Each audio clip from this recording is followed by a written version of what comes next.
de céu e visse apenas uma nuvenzinha como a mão de um homem, você teria coragem de profetizar que ia descer abundante chuva? Você está percebendo por que muitas das vezes Deus não faz o milagre? Porque nos falta coragem e ousadia para profetizar.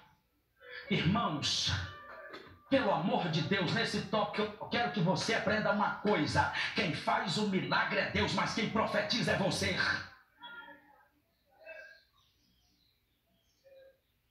Ele te deu o Espírito, ele diz: eu derramarei do meu Espírito e vocês profetizarão. E ele profetiza dizendo: vai descer abundante chuva. E aí o rapaz sai correndo e avisa, e Acabe tem que correr, porque senão fica encharcado. Mas talvez você está me dizendo nesta noite: pastor, mas era Elias. Elias era o profeta dos profetas. Quem somos nós para sermos comparados com Elias? Sabe o que Tiago 5,17 diz? Que Elias era homem sujeito às mesmas fraquezas que nós. Que Elias era homem sujeito às mesmas paixões que nós, o que significa que ele não era super-homem, ele não era um anjo, ele era um homem. Deus está falando para mim e para você, assim como eu usei ele para profetizar, eu quero te usar nesses últimos dias para profetizar, para eu realizar o milagre. Qual é a diferença, pastor? Qual é a diferença? É que Elias andava na presença de Deus, e além de andar na presença de Deus, Elias orava e era ousado para profetizar. Homem corajoso!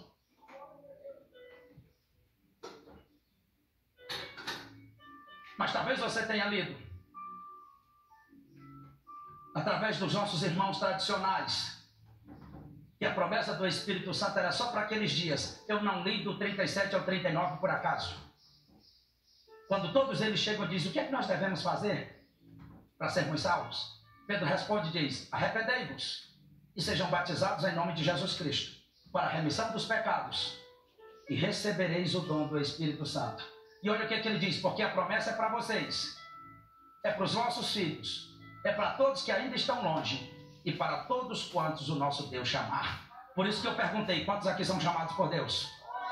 Então a promessa é para nós, a promessa é para hoje, para todos quantos o nosso Deus chamar. É para nós, queridos, a promessa, porque nós estamos no ano aceitável do Senhor. Nós estamos no ano aceitável do Senhor. Mas aí nós, de forma religiosa, tentamos impedir as pessoas de receberem o Espírito Santo. A gente coloca tantas condições: se você fizer isso ou aquilo, você recebe o Espírito Santo. Você ainda não recebe porque é carnal. E a gente coloca tanta dificuldade. Então eu vou repetir o que Deus está falando. Porque, como eu te disse, eu gosto de ler a Bíblia detalhada, sem pressa. Então eu vou repetir o que ele está dizendo. Ele diz: e acontecerá nos últimos dias, diz Deus, que derramarei do meu Espírito sobre toda a alma. É isso que está escrito? Sobre todo o Espírito? Não, é sobre toda a carne. É sobre essa carne prostituta. É sobre, sabe por quê? Sobre toda a carne? Porque é a carne que é adúltera, a carne que é prostituta, a carne que é mentirosa, a carne que não vale nada. E só o Espírito Santo pode controlar esta carne que não vale nada. Por isso que Deus está dizendo: eu derramarei do meu Espírito sobre toda a carne. Porque essa carne aqui, se você me conhecesse antes de eu ser servo de Deus, eu fazia coisas que até o diabo duvidava. Mas depois o Espírito Santo me encheu. E quando ele enche, quem é adúltero não adultera mais. Quem é prostituto não prostitui mais. Quem anda bêbado não bebe mais. Quem mente não mente mais.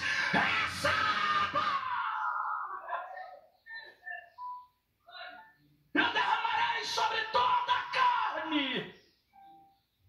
Porque é a carne que precisa. Não aceite o meu desafio, pelo amor de Deus, não aceite. Mas você que tem o Espírito Santo, peça para Deus tirar ele da tua vida durante 3 meses para ver quem que você se torna. Só o Espírito Santo é capaz de controlar a carne. Por isso Deus está dizendo: é sobre a carne que eu vou derramar. Sobre a humanidade.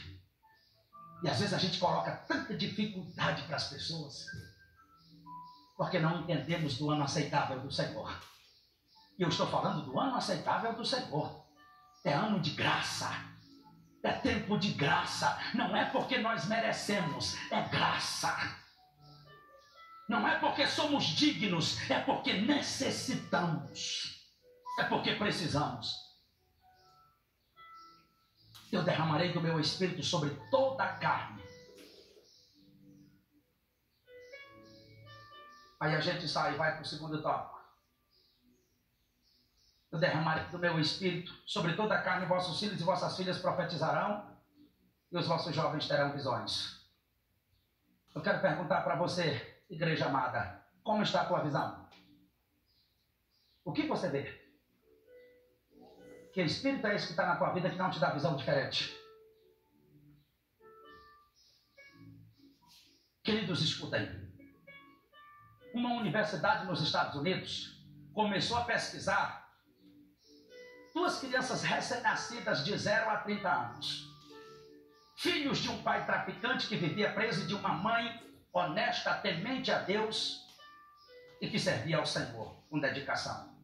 E acompanharam aqueles recém-nascidos de 0 a 30 anos, aquela pesquisa, fazendo a pesquisa. Quando completaram 30 anos, os pesquisadores encerraram a pesquisa fazendo uma entrevista com cada um. E chegaram para o primeiro, que estava preso porque se tornou traficante igual o pai, e fizeram a seguinte observação: qual a diferença entre você e o seu irmão? Porque vocês nasceram na mesma hora, no mesmo dia, tiveram o mesmo pai, a mesma mãe, tiveram as mesmas oportunidades, a mesma educação, cresceram no mesmo ambiente, e o teu irmão é um advogado renomado e um servo de Deus respeitado, e você se tornou este traficante que vive preso. Ele disse: é porque eu olhei para o meu pai e me espelhei nele e me tornei quem ele era. Saíram de lá e foram para o outro, servo de Deus renomado, e fizeram a mesma observação: qual é a diferença entre você e seu irmão? Porque vocês nasceram na mesma hora, no mesmo dia, filho do mesmo pai, da mesma mãe, tiveram a mesma educação, cresceram no mesmo ambiente, tiveram as mesmas oportunidades, e você é esse advogado renomado e um servo de Deus respeitado, e o teu irmão é um traficante e vive preso. A resposta foi uma surpresa. Esperava eles dizer: porque me espelhei na minha mãe honesta. Ele disse: é porque eu olhei para o meu pai o tempo todo para não ser o que ele era. Os dois olharam para a mesma pessoa com visão diferente. E ele disse: eu olhei para ele o tempo todo para não ser o que ele era. Assim é quem é cheio do Espírito de Deus. Olha as mesmas pessoas, olha as mesmas coisas, sempre com visão diferente. Se você ler Números capítulo 13, inicia dizendo que Deus ordenou para Moisés mandar 12 espias para espiar a terra de Canaã. Depois chega em casa, leia o capítulo 13 e 14 de Números. Ele envia 12 espias para espiar a terra de Canaã. Eles viram as mesmas pessoas, eles viram a mesma terra, eles viram os mesmos frutos, só que com visão diferente. Só Josué e Caleb tinham visão diferenciada. Aí quando eles voltam, a partir do versículo 30, se o amado irmão puder até colocar para mim, eu agradeço. Números 13, a partir do versículo 30, Caleb toma a frente dizendo para o povo: olha, subamos e possuamos a terra, porque a terra é boa, e o Senhor nos deu a terra. Quando eles estão dizendo isso, lá para frente, antes de terminar o capítulo 13, diz que os outros 10 atravessaram a frente e disseram: a terra que pisamos é boa, mas é a terra que devora os seus moradores. Não podemos subir contra eles. Lá tem gigantes. Lá tem os filhos de Enaque. E olha o que é que eles dizem: não foi nem aos olhos dos inimigos, foi aos olhos deles. E aos nossos olhos nós somos como gafanhotos diante deles. Isso é visão de quem quer conquistar a terra? Isso é visão de quem tem o Espírito Santo? Aos nossos próprios olhos, nós somos como gafanhoto diante deles. Aos nossos olhos, aos olhos deles, nós somos como gafanhotos. E a palavra começa o capítulo 14 dizendo que o coração do povo derreteu. Moisés e Arão caíram por terra, o coração do povo derreteu e o povo começou a murmurar e a dizer: levantemos capitães de 100 homens e voltemos para lá, porque o Senhor nos trouxe para cá para morrer. E começaram a murmurar. Quando eles estão murmurando, a palavra diz que Josué e Caleb tomam a frente de novo e diz: por que vocês derretem o coração do povo com estas palavras pessimistas? Tão somente não sejais rebeldes contra Deus, e entramos e possuamos a terra animosamente, porque o Senhor nos entregou. Aí você sabe o que é que diz? Que eles pegaram em pedra para apedrejá-los e mataram. E só não mataram porque a glória de Deus se manifestou. Agora deixa eu te dizer algo. A visão é tão importante, por isso que Deus está dizendo, e eu e os vossos jovens terão visões. Por quê? Porque da nossa visão, escutem pelo amor de Deus, a nossa vitória ou a nossa derrota depende da nossa visão. O nosso sucesso ou o nosso fracasso depende da nossa visão. E escute, até a nossa vida e a nossa morte depende da nossa visão. Por favor, querido, Números 14, versículo 36 e 37. Eu vou ler com você, eu já conheço, mas faço questão de ler, para você entender. Números 14, 36 e 37, por favor. É o 14, aí está no 13. É o Números 14. Se puder, meu querido, coloque aí para mim. Números 14, versículo 36 e 37. Eu vou adiantar o que lá diz. Está aqui. E os homens que Moisés mandara espiar a terra, e que voltando fizeram murmurar toda a congregação contra ele, infamando a terra. Olha o que diz aqui, versículo 37. Aqueles mesmos homens que infamaram a terra morreram de praga perante o Senhor. E quem matou não foi os inimigos, quem matou foi Deus. Cuidado com a tua visão. Deus detesta gente de visão pessimista. Cuidado com a tua visão. Deus detesta gente que só vê coisa pessimista. Deus os matou de praga porque eles só viram derrota. Existem pessoas que só vê derrota, só vê Covid, só vê dificuldade. Deus está te dizendo que Espírito está na tua vida.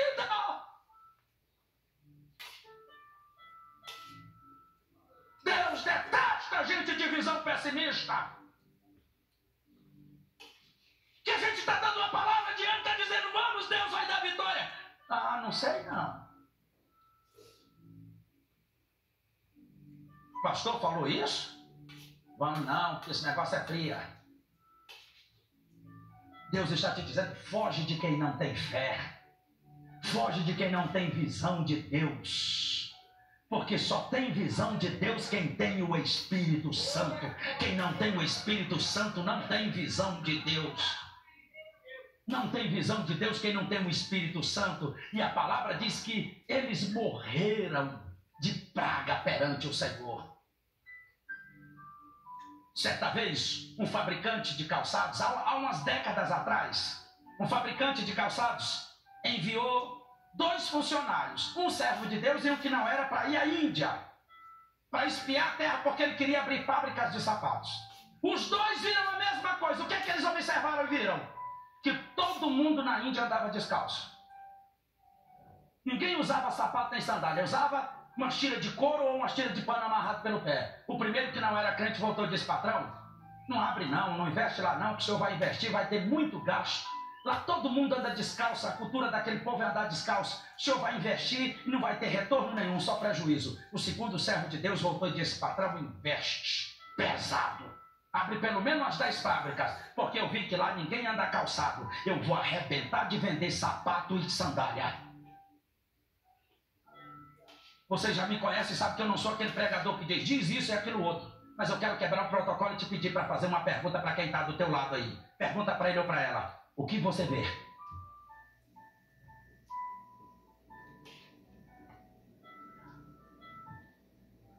O que você vê? Como está a tua visão?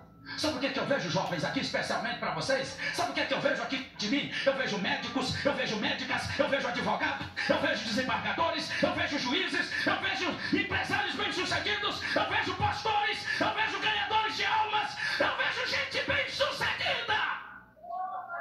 Acreditem! Eu vejo o poder de Deus operando. O que você vê? Será que você só consegue ver dificuldade? Eu já dei esse exemplo aqui uma vez, não sei se vocês lembram. Permita-me fazer com você, querida. Eu pastoreei um tempo. E tinha uma querida irmã chamada Deise. Você tem quantos aninhos? 13. Exatamente a sua idade. Deise tinha 13 anos. Bem negra. filha de uma mãe separada, e todas as vezes que eu chegava na igreja, eu falava: a paz do Senhor, doutora Deise. Pegue na minha mão, por favor, a paz do Senhor, doutora Deise. E no outro dia no culto chegava: a paz do Senhor, doutora Deise. Um dia ela virou para mim, com 13 anos, da sua idade, disse: pastor, por que o senhor me dá a paz do Senhor me chamando de doutora?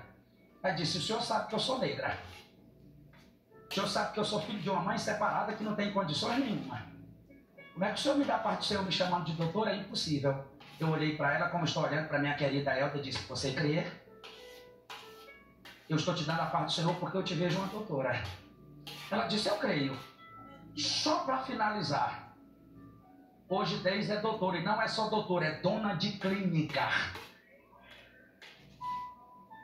Hoje ela é doutora, dona de clínica, com vários médicos trabalhando para ela, e toda vez que eu visito ela, ela me consulta de graça e ainda me dá medicamento de graça. Porque acreditou. Pergunte aí, jovens, um para o outro, pergunte aí, diga: o que você vê? O que você vê? Pergunta aí. Pelo amor de Deus, para de ver dificuldade. Deus está te dizendo: eu derramei do meu espírito e tu terás visão.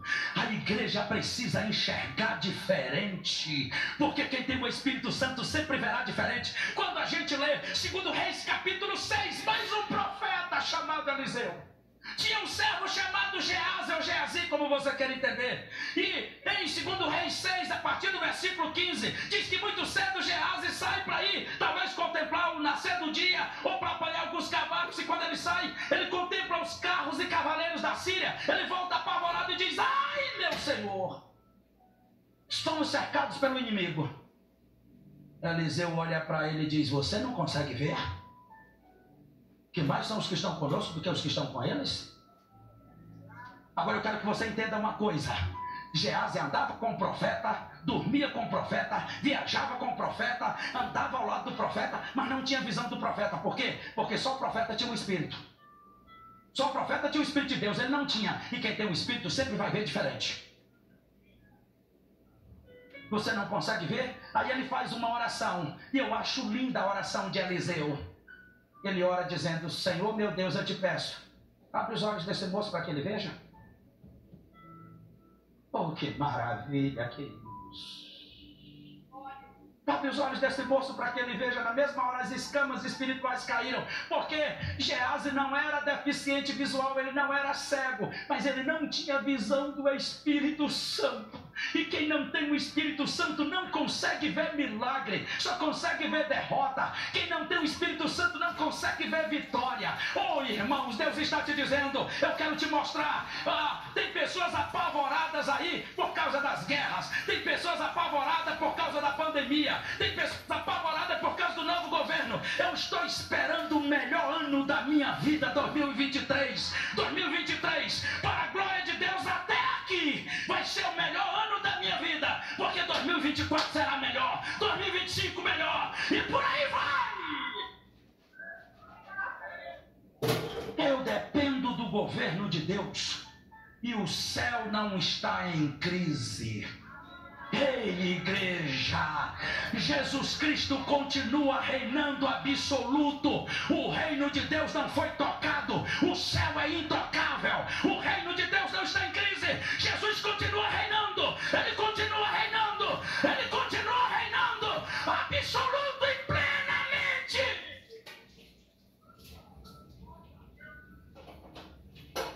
O que você vê? Como está a tua visão? Aleluia! Glorificado seja Deus. Aí só para finalizar, a tua visão. Você sabia que essa foi a diferença de Davi? Escuta para você ver como tudo que está na Bíblia não é por acaso. Se você ler 1 Samuel capítulo 16, versículo 13. 1 Samuel 16, 13 diz que Samuel pegou o chifre do azeite e ungiu Davi no meio dos seus irmãos. E o Espírito do Senhor se apoderou dele. Mas o versículo 14, o seguinte, diz: e o Espírito do Senhor se retirou de Saul. E um espírito maligno perturbava de dia e de noite Davi recebeu visão com o Espírito e Saul perdeu a visão porque o Espírito saiu dele.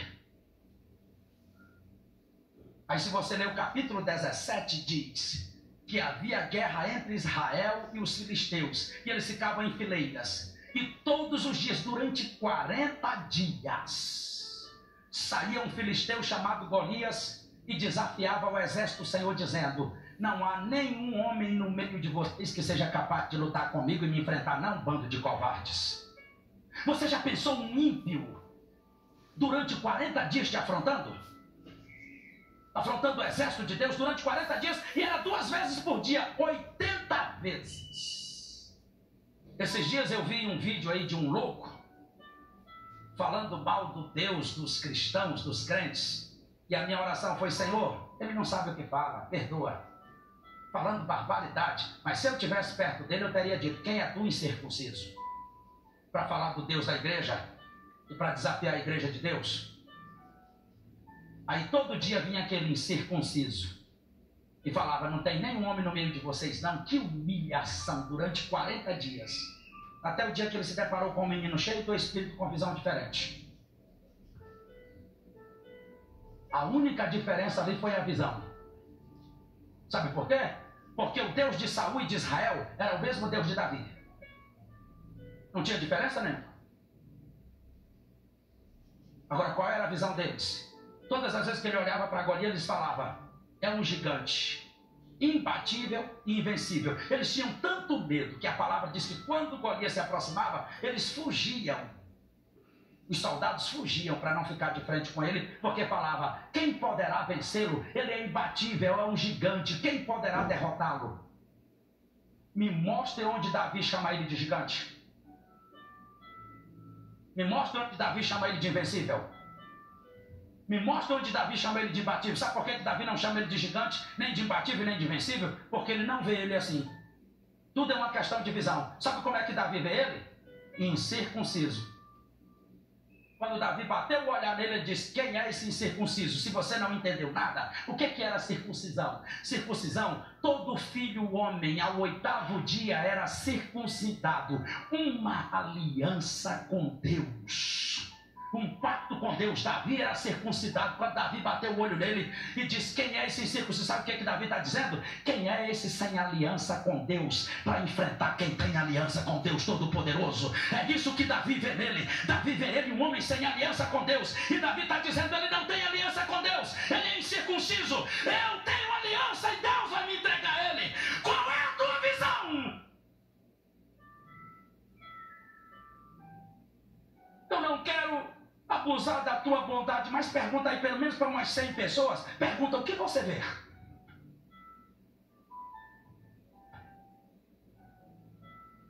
Deus me trouxe hoje aqui para te dizer: eu derramei do meu Espírito sobre toda a carne, para que vocês profetizem, para que vocês tenham visão diferenciada. Igreja amada, saia daqui hoje com visão de Deus, vendo milagres, vendo que Deus ainda está no controle, Ele está no comando, Ele faz o que quer, na hora que quer, da forma que quer. Ele não perdeu o reino. Ele é o nosso Deus, aleluia. Ele está conosco. Foi a visão de Davi que fez a diferença. E eu derramarei do meu Espírito sobre toda a carne. Vossos filhos e vossas filhas profetizarão. Vossos jovens terão visões. E os vossos velhos sonharão sonhos. Se até os velhos vão sonhar, imagine os jovens.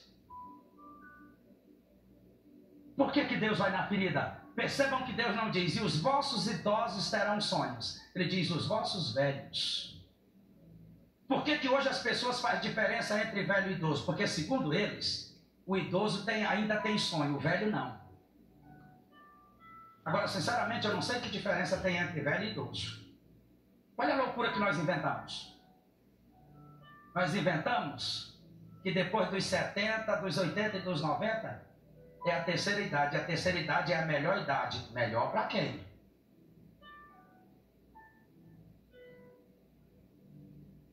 Onde que depois dos 70 é a melhor idade, irmãos? Irmãos, a Bíblia não erra. A Bíblia diz que depois dos 70 é canseira. É inflável. Mas nós inventamos que A terceira idade é a melhor idade. Eu tenho muitos amigos anciãos. Meus maiores amigos são anciãos, bem de mais idade do que eu. Pessoas que são experientes, sábias. Mas sabe o que eles dizem para mim? Meu filho, eu sinto saudade de quando eu tinha meus 30, meus 40 anos, que eu não dependia de ninguém. Esses dias eu estava conversando com ele e disse: meu filho, a coisa está tão difícil que se vier um carro na minha frente, eu não consigo mais nem correr para me livrar dele. Isso é a melhor idade?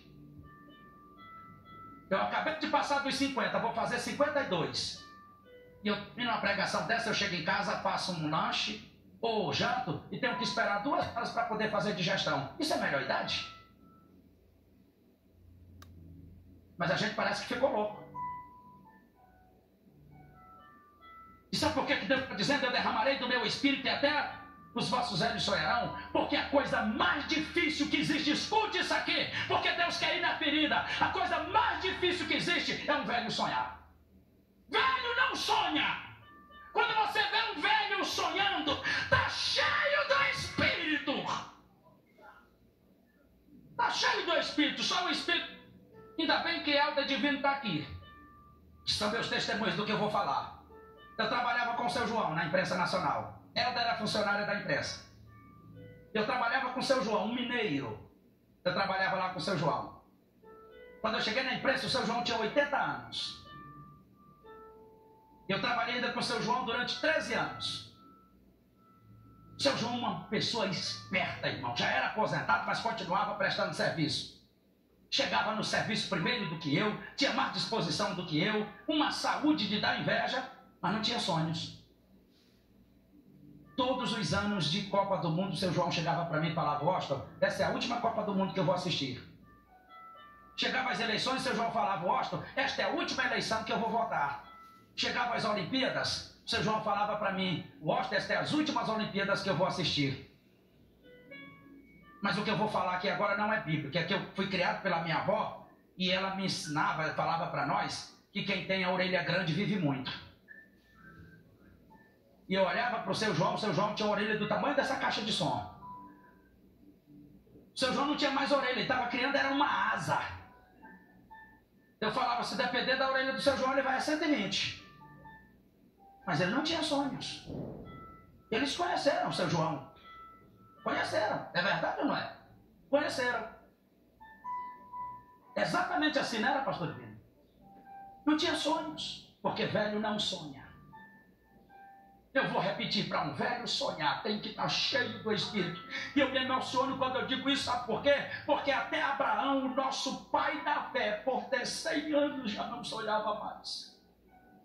Se você pensa que foi só Sara que riu, você está enganado. Eu faço questão, amado irmão, se puder colocar aí na tela para mim, Gênesis capítulo de número 17. Gênesis capítulo de número 17, no versículo 16, o Senhor chega para ele, para Abraão, e diz: olha, Gênesis capítulo 17, versículo 16 diz: porque eu hei de abençoar, e te hei de dar a ti dela um filho, e abençoarei, e será mãe de nações, reis, povos sairão dela. Quando ele disse isso, olha Abraão rindo no versículo 17. Então caiu Abraão sobre o seu rosto e riu-se. Se você pensa que foi só Sara que riu, está enganado. E riu-se e disse no seu coração: a um homem de 100 anos há de nascer um filho? E conceberá Sara na idade de 90 anos? Ele não sonha mais. Pode ainda ter? Deus percebeu que ele não tinha acreditado, porque já não sonhava mais. O Senhor foi. No capítulo 18, a partir do versículo 9, do 9 ao 12, o Senhor vem pela segunda vez e agora ele não pergunta mais para Abraão. Ele diz: cadê Sara, tua esposa? Ele diz: ela está aí dentro da tenda. Ele diz: pô, diz para ela que ano que vem, por esse mesmo tempo, eu voltarei aqui e ela estará com um filho no colo. Aí foi a vez de Sara rir. Sara ri e diz: como pode? Eu tenho 90 anos. Meu marido já velho em idade, avançada. Eu já não tenho mais nem o costume das mulheres. Como é isso? Eu pergunto para ela: Sara, por que ristes? Ela disse: eu não ri, Senhor. Ele disse: riu sim, Sara. Alguma coisa impossível para mim? Tu terás um filho por essa mesma época quando eu voltar aqui. tu estarás com o filho no colo. Aí Sara riu e disse, mas eu não tenho mais nenhum costume das mulheres, não se escandalize com o que eu vou te dizer, porque isso aqui até as crianças de 7, 8 anos aprendem na escola. Quando Sara diz, eu não tenho mais o costume das mulheres, ela está dizendo, eu já terminei o meu período menstrual há muitos anos, eu tenho 90 anos, eu já passei pela máxima pausa, pela menor pausa, e agora eu não tenho pausa nenhuma mais. Aí escute o que eu vou te dizer e eu estou concluindo. Você pensa que o que Deus está falando para Sara é brincadeira? Queridos, eu não sei se vocês conhecem uma senhorinha de 90 anos. Mas chegue para uma senhorinha de 90 anos e diga que ela vai ficar grávida para ver a reação dela. O que Deus está falando para Sara não é brincadeira. Agora, por que eu me emocionei e me emociono? Porque esse era o maior sonho de Sara. E o último tópico é sobre isso. Eu derramarei do meu espírito e até os velhos sonharão. Esse era o maior sonho de Sara. Sara estava tão frustrada, que ela pegou a empregada e deu para deitar com o marido para gerar um filho. Às vezes a gente lê e não tem noção. Eu estou diante de mulheres casadas aqui nesta noite. Você pensou, você mulher casada, passar por uma frustração tão grande que você pega a tua empregada e manda ela deitar com o teu marido para gerar filho? Tão frustrada que essa mulher estava. Porque ela sonhou, pastora Elda, com isso a vida inteira. Era o maior sonho de Sara. Mas agora com 90 anos... Vem o Senhor e diz, agora é hora de ter um filho. Sabe o que é que Sara está dizendo? Amados pastores, é tarde demais. Senhor, eu sonhei com isso a vida inteira, mas agora é muito tarde. Eu quero só te fazer uma pergunta. O que é tarde demais para você?